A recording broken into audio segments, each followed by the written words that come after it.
আসসালামু আলাইকুম প্রিয় দর্শক শ্রোতা, আশা করি সবাই ভালো আছেন। স্টপ টর্চার বিডি চ্যানেলের পক্ষ থেকে সবাইকে আন্তরিক শুভেচ্ছা ও অভিনন্দন। আজকে যে বিষয়টি নিয়ে আলোচনা করব সে বিষয়টি হচ্ছে জমি আপনার, দখল আপনার এবং দলিলও আপনার, কিন্তু আপনার তিনটি ভুলের কারণে এই সম্পত্তি যে কোনো সময় হারাতে পারেন। সেই তিনটি কারণ কি? আজকের ভিডিওটি অত্যন্ত গুরুত্বপূর্ণ। অধিকাংশ ভিউয়ার্স, সাবস্ক্রাইবার্স, দেশে এবং প্রবাসে যে সকল প্রিয় দর্শক শ্রোতা আমাকে প্রশ্ন করেছেন, তাদের জন্য এই ভিডিও তৈরি করা। তাহলে আমরা জেনে নেব, জমি আমার নিজস্ব ক্রয়কৃত সম্পত্তি, আমার নিজস্ব দলিল আছে এবং আমি ভোগ দখলেও আছি। তারপরেও কোন তিনটি ভুলের কারণে এই সম্পত্তি আমাকে হারাতে হচ্ছে, এবং শুধু হারাতেই হবে না, আপনার চোখের জলে সমুদ্র হয়ে যাবে, কাঁদতে কাঁদতে আপনার জমি ছেড়ে দিতে হবে, এবং সেই তিনটি বিষয় নিয়ে আলোচনা করব। আমরা যখন একটি সম্পত্তি ক্রয় করি, এই সম্পত্তিটি ক্রয় করার সময় আমরা কিন্তু সর্বপ্রথম দলিল সম্পাদন করি, এবং এই দলিল সম্পাদন করার সময় আমাদের কিন্তু ভাবতে হবে যে আমরা এই দলিল সম্পাদন করার সময় কি কি ভুল করে থাকি। যদি দলিলে কোনো ভুল না থাকে, সেই দলিল নিয়ে আমরা কিন্তু জমির দখল সত্ত্ব বুঝে নেই, এবং জমির দখল সত্ত্ব বুঝে নেওয়ার পরে ভোগ দখলে লিপ্ত থাকি। আর এই ভোগ দখলে লিপ্ত থাকা অবস্থায় যে তিনটি ভুল আমরা করে থাকি, সেই ভুল তিনটি কিন্তু সংশোধন করা একান্ত প্রয়োজন। অনেক সময় কিছু ভুল আছে যে ভুলের কোনো সংশোধন হয় না, এবং নিজের অর্থ দিয়ে এই সম্পত্তি ছেড়ে দিয়ে তারপরে তার মাসুল দিতে হয়। সেজন্যই এই ভিডিওটি তৈরি করা। এই ভিডিওটি যদি আপনারা সম্পূর্ণ দেখেন এবং স্কিপ করে যদি না দেখেন, সম্পূর্ণভাবে যদি ভিডিওটা দেখেন, তাহলেই কিন্তু বুঝতে পারবেন এবং সবার কাছে পরিষ্কার হয়ে যাবে যে কি ভুল আমরা করে থাকি এবং কেন দলিল এবং দখল থাকা সত্ত্বেও জমি ছেড়ে দিতে হয়। কোনো আদালতেও যদি মামলা দেন, সেই আদালতও কিন্তু আপনার মামলা খারিজ করে দিচ্ছে। এসিল্যান্ডে গেলে এসিল্যান্ড অফিসও আপনার মিসকেস খারিজ করে দিচ্ছে। কেন? সেই বিষয় নিয়েই আলোচনা করব। প্রিয় দর্শক শ্রোতা, আমরা জানি যে সম্পত্তি কিন্তু দুই ধরনের হয়ে থাকে। একটা হচ্ছে ওয়ারিশি সম্পত্তি, আর একটা হচ্ছে ক্রয়কৃত সম্পত্তি। এই যে ওয়ারিশি সম্পত্তি, অর্থাৎ যেই ব্যক্তি মৃত্যুর পরে উত্তরাধিকার সৃষ্টি করে যাচ্ছেন এবং তার যে ওয়ারিশদেরকে রেখে যাচ্ছেন, সেই ওয়ারিশদের যেই সম্পত্তি, সেই সম্পত্তি ক্রয় করার সময় অধিকাংশ গ্রহীতা কিন্তু এই ভুলগুলি করে থাকে। আর সেই ভুলটি হচ্ছে কি, দেখুন, আপনার বাবা, আমার বাবা, অথবা দাতার যার কাছ থেকে আপনি সম্পত্তি ক্রয় করতেছেন, তার বাবার মৃত্যুর পরে যে উত্তরাধিকার সৃষ্টি হয়েছে, সেই উত্তরাধিকার সৃষ্টি হওয়ার পরে তার রেখে যাওয়ার যে ওয়ারিশ, সেই ওয়ারিশগণ কিন্তু মৃত ব্যক্তির যে কয় জায়গায় সম্পত্তি রেখে গেছেন, যে কয় খণ্ডে সম্পত্তি রেখে গেছেন, প্রত্যেকটি খণ্ডের ইঞ্চিতে ইঞ্চিতে প্রত্যেকটি ওয়ারিশ কিন্তু মালিক। এখানে কোনো আদালত বলেন, কোনো সালিশদার বলেন, কোনো বিচারক বলেন, বা এলাকার গণ্যমান্য ব্যক্তি বলেন, এই উত্তরাধিকার সূত্রে যে ওয়ারিশ, তাদের যে সত্ত্ব, এই সত্ত্ব কিন্তু বিনষ্ট করতে পারবে না, এই সত্ত্ব কিন্তু ধ্বংস হয়ে যাবে না। তাই ওয়ারিশি সম্পত্তির বিষয়ে প্রত্যেকটি ওয়ারিশ মৃত ব্যক্তির যেই সকল জায়গায় যেই কয় খণ্ড সম্পত্তি রেখে গেছেন, প্রত্যেকটি জমি বা সম্পত্তির প্রতি ইঞ্চিতে ইঞ্চিতে তারা মালিক। এখন আসা যাক যে এই যে ওয়ারিশি সম্পত্তি ক্রয় করার সময় আমরা যে ভুলগুলি করে থাকি, এক নম্বরে হচ্ছে এই ওয়ারিশি সম্পত্তি যখন ক্রয় করি তখন প্রথমেই দেখতে হবে যে আমি যার কাছ থেকে সম্পত্তি ক্রয় করেছি তিনি কি দলিল মূলে মালিক নাকি ওয়ারিশি সম্পত্তির মালিক। যদি ওয়ারিশি সম্পত্তির মালিক হয়ে থাকে তাহলে তার ওয়ারিশরা কি বলছে এবং এই ওয়ারিশরা কখনো একত্রিত হয়ে বন্টননামা দলিল করেছে কিনা। যদি না করে থাকে আপনি কিন্তু এই সম্পত্তি ক্রয় করতে গেলে কিন্তু বিপদে পড়ে যাবেন। এটাই হচ্ছে এক নাম্বার ভুল। কারণ হচ্ছে ওয়ারিশি সম্পত্তির প্রত্যেকজন ওয়ারিশ প্রত্যেক খণ্ড জমির কিন্তু মালিক। দেখা গেছে যে আপনি সম্পত্তি ক্রয় করেছেন, আপনার দলিলে একটি দাগ দিয়ে 5 দাগের জমি আপনাকে এক দলিলে 5টি দাগ দিয়েছে, কিন্তু আপনাকে দখল দিয়েছে এক জায়গায় চৌহদ্দি দিয়ে। তাহলে বিষয়টা কি দাঁড়ালো? আমরা যদি উদাহরণস্বরূপ ধরে নেই যে আপনি একজন ব্যক্তি আপনার দাতার কাছ থেকে যে সম্পত্তিটা নিয়েছেন বা ক্রয় করতেছেন সেই দাতা 5 দাগে সম্পত্তির মালিক। এখন আপনি 10% জমি ক্রয় করেছেন, এই 10% সম্পত্তি আপনার দাতা কিন্তু বিক্রয় করার ক্ষমতা রাখে এই 5 দাগের সম্পত্তি। যদি 5 দাগে 2% করে জমি আপনার দাতা পেয়ে থাকে তাহলে 5 দাগ উল্লেখ করে কিন্তু আপনাকে একটি দলিল করে দিবে 10%। এখানেই কিন্তু শেষ নয়। এই যে 5 দাগ থেকে আপনাকে দলিল করে দেওয়া হলো, কিন্তু আপনাকে দখল দেওয়া হলো একটি মাত্র দাগে, কিন্তু অন্যান্য ওয়ারিশরা কিন্তু কোনো বন্টননামা দেয় নাই। প্রত্যেকটি অংশে কিন্তু আপনার দাতার অংশ আছে, কিন্তু আপনার দাতা জোর জবরদস্তি করে অন্য ওয়ারিশদেরকে না বলে তাদেরকে ফাঁকি দিয়ে আপনার কাছে সম্পত্তি বিক্রয় করেছে এবং আপনাকে একটি দাগে দখল দিয়েছে, কিন্তু দলিলে 5টি দাগ উল্লেখ করে দিয়েছে এবং সেখানে চৌহদ্দিতে উল্লেখ করে দিয়েছে একটি দাগে। আপনার চৌহদ্দিতে বলা হয়েছে সামনে কে, পিছনে কে, ডাইনে কে, বামে কে দিয়ে ম্যাপ তৈরি করে আপনাকে একটা জমি হস্তান্তর করে দিয়েছে।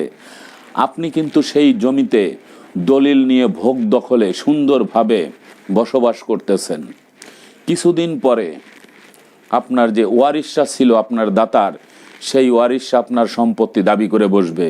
কারণ আপনার দাতা যেমন বাবার সম্পত্তির মালিক, তেমনি আপনার দাতার ভাই বোনরাও কিন্তু ওই সম্পত্তিরও সেম একই পদ্ধতিতে তারা মালিক। এখন কথা হচ্ছে ওয়ারিশরা যখন বলবে যে আপনি যে দাগে 10% জমি ভোগ দখল করতেছেন এই দাগে আপনি মাত্র 2% জমি পাবেন, আর 4টি খণ্ডে আরও 2% করে সম্পত্তি পাবেন, সেখানে 8% সম্পত্তি। আপনার এখানে থেকে 2% জমি রাখতে পারবেন, বাকি 8% সম্পত্তি ছেড়ে দিতে হবে।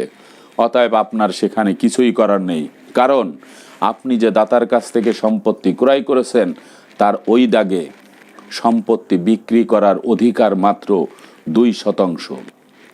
তিনি বিক্রি করেছেন 10%, দাগ দিয়েছেন 5টি, দখল দিয়েছেন একটিতে এবং চৌহদ্দিতেও একটিতে দেওয়া হয়েছে। তারপরেও বড় কথা হচ্ছে এই সম্পত্তির কিন্তু কোনো বন্টননামা দলিল হয় নাই। ওয়ারিশি সম্পত্তি বিক্রি করতে গেলে অবশ্যই ওয়ারিশি বন্টননামা দলিল লাগবে, কারণ প্রত্যেক ইঞ্চি সম্পত্তির মালিক সমস্ত ওয়ারিশরা। কেউ কোথাও থেকে ছাড় দিতে পারবে না যত সময় পর্যন্ত বন্টননামা দলিল না হবে। এবং এই বন্টননামা দলিল হবার পরে 5 জন ওয়ারিশের কিন্তু চৌহদ্দি দিয়ে সেখানে উল্লেখ করা থাকবে রেজিস্ট্রি অফিস থেকে যে কোন ওয়ারিশ কোন অংশের মালিক। এই বন্টননামা দলিল হবার পরে আপনার দাতা সরাসরি এসিল্যান্ড অফিসে গিয়ে নামজারি করে তার নামে তার বাবার যে অংশ সেখান থেকে তিনি যে অংশ পেয়েছেন সেই অংশ কর্তন করে তার নামে নামপত্তন করে আনতে হবে। তখনই শুধু আপনি এই সম্পত্তিটি নিতে পারবেন। আর যদি আপনি বন্টননামা দলিল ব্যতীত ওয়ারিশি সম্পত্তি ক্রয় করে দলিল নিয়ে ভোগ দখলে থাকেন, তাহলে কিন্তু এক সময় আপনাকে পস্তাতে হবে এবং এই সম্পত্তি ছেড়ে দিতে হবে। অন্য ওয়ারিশরা যখন বাটোয়ারা মামলা দিবে তখন কিন্তু আপনাকে ছেড়ে দিতে হবে। কোনো প্রিয়েমশন মামলা দিতে হবে না, অগ্রক্রয় মামলা দিতে হবে না, কারণ বাবার পৈতৃক সম্পত্তিতে আপনার দাতার যেমন হক, অন্য ওয়ারিশদের সেরকম হক।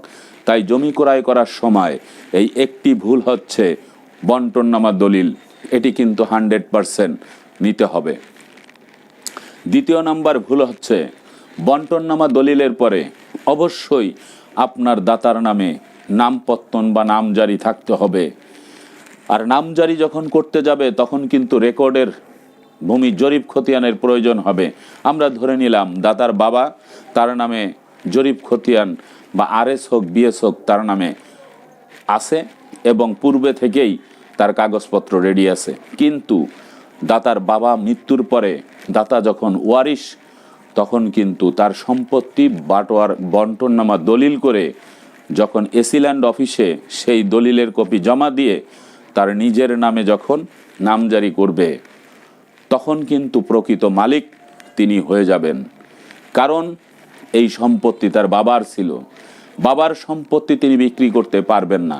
প্রশ্ন হচ্ছে, বাবা তো মৃত্যুবরণ করেছে, বাবা যে মৃত্যুবরণ করেছে আপনি জানেন, আমি জানি, গ্রামের সবাই জানে, সমাজের লোক জানে, সরকার জানে না। সরকারকে জানাতে হলে জমি সংক্রান্ত বিষয় আপনাকে নামজারি করতে হবে। আর নামজারি যখন করবেন তখন আপনার বাবার সম্পত্তি ওয়ারিশি সম্পত্তি হিসাবে আপনার বাবার সম্পত্তি থেকে যে আপনি 10% জমি পেয়েছে আপনার দাতা, সেই 10% জমি কর্তন করে আপনার দাতার নামে চলে আসবে। তখনই কিন্তু তিনি প্রকৃত এই 10% সম্পদের মালিক হয়ে যাবেন। দ্বিতীয় নাম্বার যে ভুলটি সেটি হচ্ছে নামজারিটা যেন 100% থাকে। ওয়ারিশি সম্পত্তি নামজারি থাকতে হবে, ওয়ারিশি সম্পত্তি বন্টননামা দলিল থাকতে হবে। এই দুটো ভুল কিন্তু কখনোই করা যাবে না। তৃতীয় নাম্বার হচ্ছে নাদাবি সনদপত্র। আপনি যখন আপনার দাতার কাছ থেকে সম্পত্তি ক্রয় করতেছেন, আপনাকে বন্টননামা দলিল দেওয়া হয়েছে, আপনাকে নামজারি সনদপত্র দেওয়া হয়েছে, নামজারি খতিয়ান যেটাকে বলে সেটিও আপনাকে দেওয়া হয়েছে। আপনি চোখ বুজে এই সম্পত্তিটি ক্রয় করেছেন, কিন্তু আপনি ভুলেও একবার লক্ষ্য করেন নাই যে আমি যে সম্পত্তিটি ক্রয় করেছি এই সম্পত্তিটি সর্বপ্রথম ক্রয় করার অধিকার কাদের, অর্থাৎ এই সম্পত্তির যে বাকি ওয়ারিশরা আছে, আপনার কাছে যে সম্পত্তিটি বিক্রি করা হচ্ছে সেই সম্পত্তির একদম সাথে যারা বসবাস করতেছে তার ওয়ারিশরা, সহশরিকরা, এই সমস্ত সহশরিকদের কিন্তু এই সম্পত্তি ক্রয় করার অগ্র অধিকার রয়েছে। যার কারণে আপনি যদি তাদেরকে যদি না জানান এবং আপনার যে দাতা তিনি যদি তাদেরকে নোটিশ না করেন এবং আপনি যদি তাদের কাছ থেকে নাদাবি সনদ না নেন, তাহলে তারা কিন্তু সরাসরি একটি প্রিয়েমশন মামলা অথবা অগ্রক্রয় মামলা দিয়ে দিবে, কারণ সম্পত্তিটি তাদের প্রয়োজন। এই নাম্বার 3 যে নাদাবি সনদপত্র, এই নাদাবি সনদপত্রটি কিন্তু 100% নিতে হবে। এই 3টি ভুলের মধ্যে আপনি একটি ভুল যদি করেন, সম্পত্তি নিয়ে আপনাকে কিন্তু বিপাকে পড়তে হবে। তাহলে সর্বপ্রথম হচ্ছে ওয়ারিশি সম্পত্তির বন্টননামা দলিল 100% থাকতে হবে। নাম্বার 2 হচ্ছে দাতার নামে নামজারি বা মিউটেশন থাকতে হবে।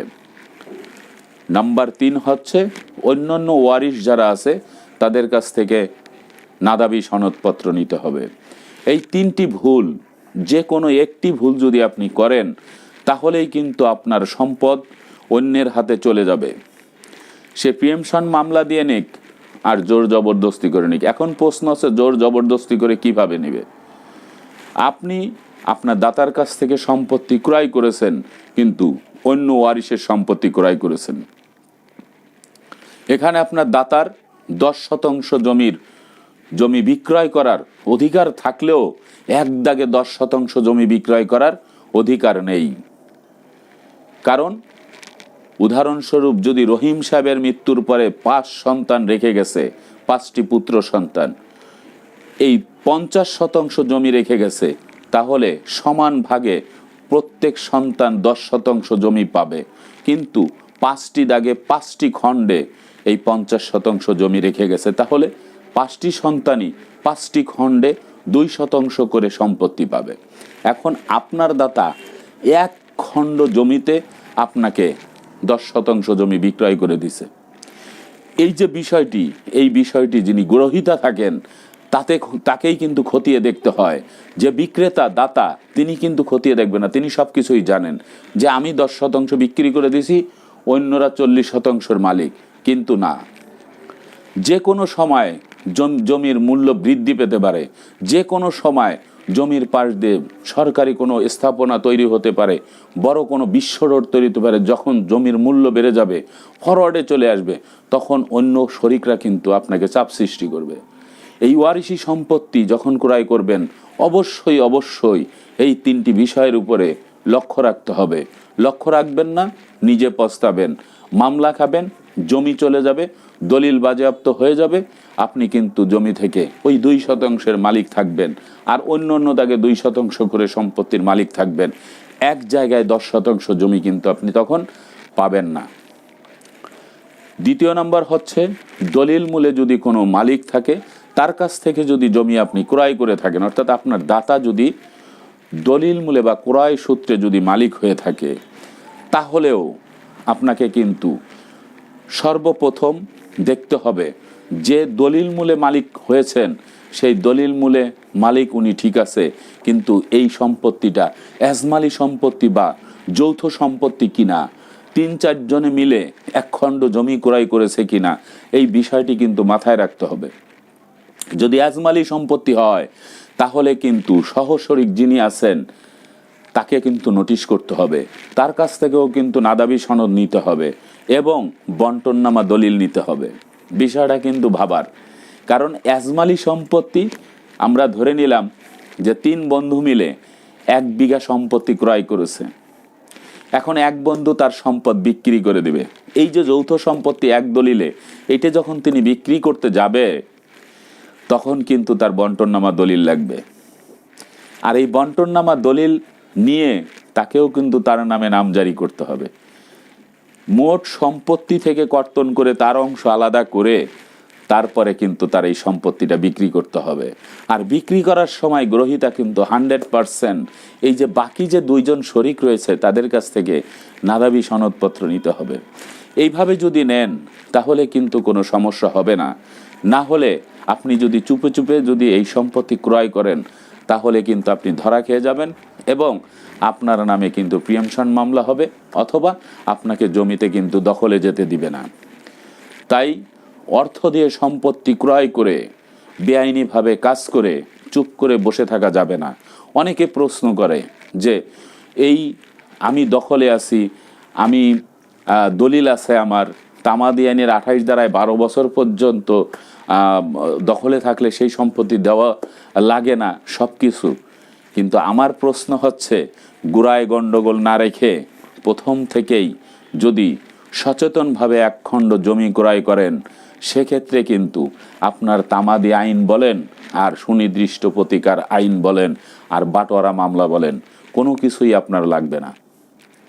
আর যদি আপনি ভুল করেন, তাহলে বাটোয়ারা মামলা বলেন, সুনির্দিষ্ট প্রতিকার আইন বলেন আর তামাদি আইন বলেন, কোনোটিই কাজে লাগবে না।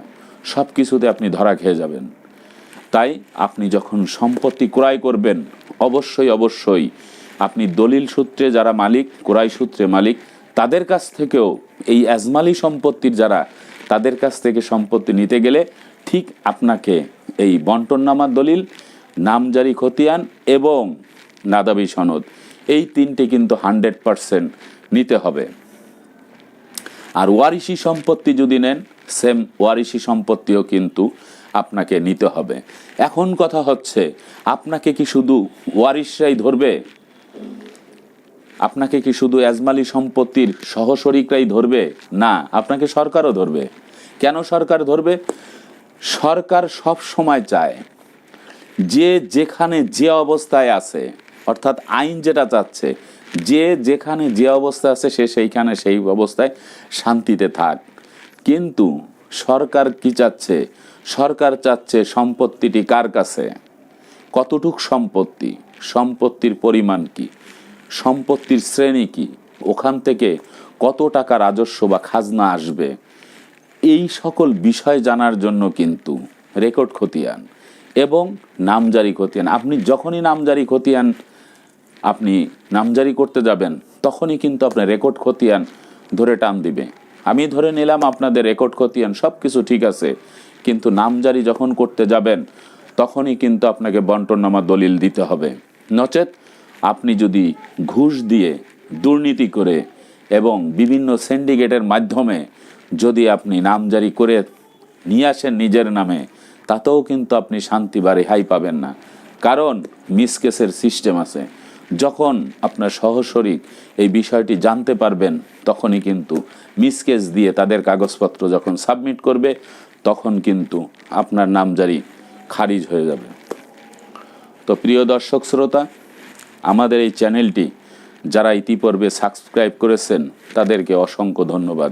আর যারা এখনও পর্যন্ত সাবস্ক্রাইব করেননি, দয়া করে সাবস্ক্রাইব করে পাশে থাকা বেল বাটনটি অন করে দেবেন, যাতে করে নতুন কোনো ভিডিও আপলোড দেওয়ার সাথে সাথে আপনার কাছে নোটিফিকেশন পৌঁছে যায়। একটি ভিডিও অনেক চেষ্টা করে আপনাদের সামনে উপস্থাপন করি। যদি ভিডিওটি না টেনে সম্পূর্ণ ভিডিওটি দেখেন এবং যদি আপনাদের ভালো লেগে থাকে, যদি মনে করেন যে এই ভিডিওটি দেখে কিঞ্চিত পরিমাণ হলেও উপকৃত হয়েছি, তাহলে পর্যাপ্ত পরিমাণে শেয়ার করবেন, যাতে করে আপনারা যেরকম উপকৃত হয়েছেন তেমনি অন্যরাও উপকৃত হবে। আর অন্যরা যদি উপকৃত হয় তাহলে আমার এই ভিডিও করা সার্থক হবে। আপনারা যারা আমার সাথে কথা বলতে চান, আমার মোবাইল নাম্বার হচ্ছে 01782998833। আমি আবার বলছি 01782998833। আর যারা হোয়াটসঅ্যাপে এবং ইমোতে মেসেজ করতে চান তাদের নাম্বার হচ্ছে 01797093536। আমি আবার বলছি 01797093536। প্রত্যেকে যখন কল করবেন বা যাদের কল করার প্রয়োজন, আমাকে প্রতিদিন বেলা 12টা থেকে রাত 8টার মধ্যে ফোন করবেন। যে যেখান থেকেই ফোন করেন না কেন, বেলা 12টা থেকে রাত 8টার মধ্যে ফোন করবেন। আর যারা মেসেজ করবেন 24 ঘন্টা যে কোনো সময় মেসেজ করবেন, আমি পর্যায়ক্রমে দেখে দেখে আমি উত্তর দিই। আমি একজন কর্মব্যস্ততার মানুষ। আজকের মতো ভিডিওটা এখানেই শেষ।